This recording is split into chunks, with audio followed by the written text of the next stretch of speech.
ఓం నమో నారాయణాయ. శ్రీ సమర్థ సద్గురు సాయినాథుని వచనామృతములు. 77వ సూత్రము. బాబా చెప్తున్నారు, నా మార్గం చాలా సరళమైనది మరియు గొప్పది. ఈ మార్గము తెలివిగా వేరొకరిని మోసం చేయు వారి కోసం మాత్రము కాదు. ఇది హృదయానికి సంబంధించిన సున్నిత మార్గం. నా మార్గంలో నడుచువాడు తన అవసరాల కన్నా ఇతరుల యొక్క అవసరాలను గుర్తించి ఇతరుల్లో ఉన్న నాకు సేవ చేస్తాడు. ఈ మార్గంలో పయనించువాడు డబ్బు రూపంలో లాభాన్ని, కీర్తిని మరియు గుర్తింపును ఆశించడు. అతను చేయు సేవల యందు నన్ను వెతుక్కొని సంతృప్తి చెందుతాడు. నేను అతన్ని సంతృప్తి పరుస్తాను. సూర్యకిరణములకు తామర పువ్వు వికసించినట్లు నా రూపము అతన్ని సుహృదయిని చేస్తుంది అని చెప్తున్నారు బాబా ఇక్కడ. 78వ సూత్రము.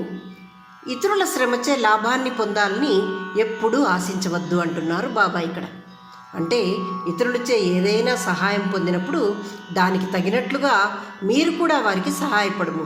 మోసపూరిత తెలివితో మీ స్వలాభము కోసము ఇతరుల సహాయాన్ని పొందినచో అది మిమ్మల్నే మోసగిస్తుంది అని చెప్తున్నారు.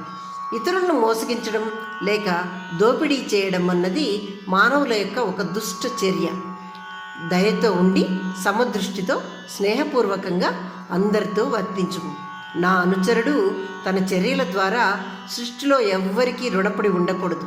అతను విధి యొక్క కర్మ నుండి విముక్తి పొందవలను అని చెప్తున్నారు బాబా ఇక్కడ. అనగా నా శిష్యుడు లేక నా అనుచరుడు మంచి కర్మలు మాత్రమే చేసి కర్మ విముక్తి పొందవలనని బాబా అంటున్నారు ఇక్కడ. 79వ సూత్రము. కమల పుష్పం యొక్క దిశ ప్రత్యేకంగా సూర్యకిరణాల వైపుకు మాత్రమే ఉంటుంది. కమలము లేత ఉదయ సూర్యకిరణాల స్పర్శతో తెరుచుకుంటుంది.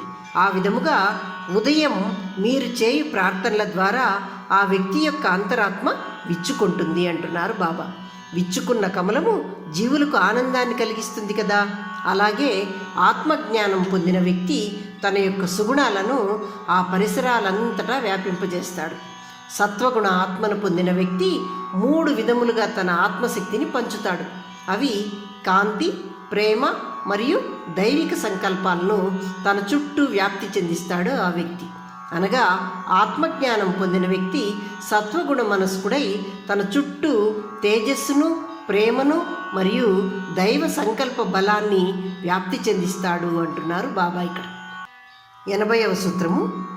బాబా చెప్తున్నారు, ఇతరుల మలినములను నాకకుము అంటున్నారు బాబా. అనగా మీరు సాధారణంగా ఇతరుల గురించి విమర్శించే స్వభావం కలిగి ఉంటారు. ఇతరులు లేనప్పుడు వారి యొక్క ప్రతికూలతలను మీరు చర్చిస్తారు. ఇతరుల ప్రవర్తనపై మీరు గంటల తరబడి చర్చిస్తారు. ఇతరుల ప్రవర్తన గురించి మాట్లాడటానికి మీరు గంటల తరబడి నిమగ్నమై ఉంటారు. మీరు దాన్ని ఆనందిస్తారు కూడా. మీరు అల్పమైన మరియు అనర్హమైన ప్రసంగాల్లో మునిగిపోయి ఆనందిస్తారు.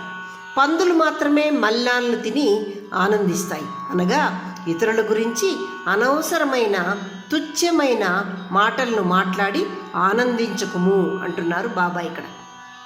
ఓం నమో నారాయణాయ.